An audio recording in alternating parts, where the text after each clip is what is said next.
Content warning. This video analyzes violent crimes and psychiatric material with technical language and will avoid graphic detail. What drives a person from morbid fascination to actions that shock society? This presentation offers a clinical and forensic reading of Ed Gein based on historical records, psychiatric reports, and procedural evidence.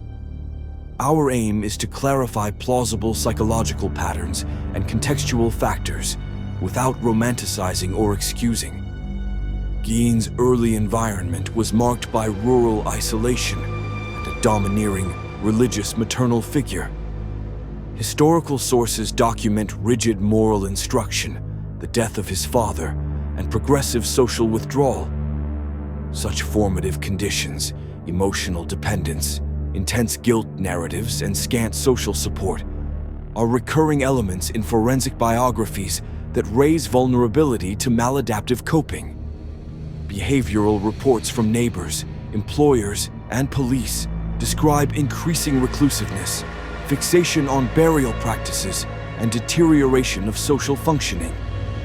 These trajectories, escalating isolation, topical fixation, and ritualized behavior, map onto established risk patterns used in clinical risk assessment, even when early organized criminal planning is absent.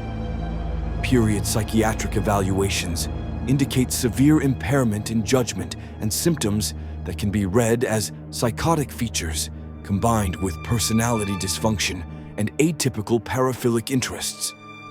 Retrodiagnosis has limits, yet translating observations into current clinical categories suggests delusional religious content, affective disturbances, and object-relational fetishes, explanatory hypotheses that illuminate motive structures without providing justification. Forensically, material evidence and methodical chain of custody, cataloging and contextual analysis were decisive to link Gein to the acts. The technical process, collection, preservation, corroboration with witness statements, and chronological reconstruction demonstrates how testimonial claims become admissible evidence.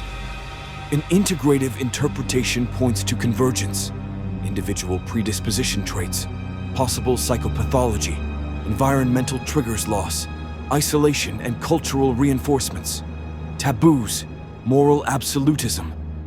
Correlation increases risk, but is not exculpatory. Comparative criminology finds parallels with other offenders who ritualize violence and objectify victims, guiding prevention frameworks.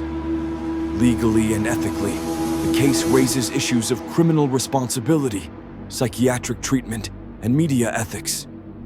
Understanding the mechanisms is essential for prevention and for treating at-risk individuals, knowledge that must be handled with rigor and responsibility. If you want primary sources and recommended readings, ask in the comments.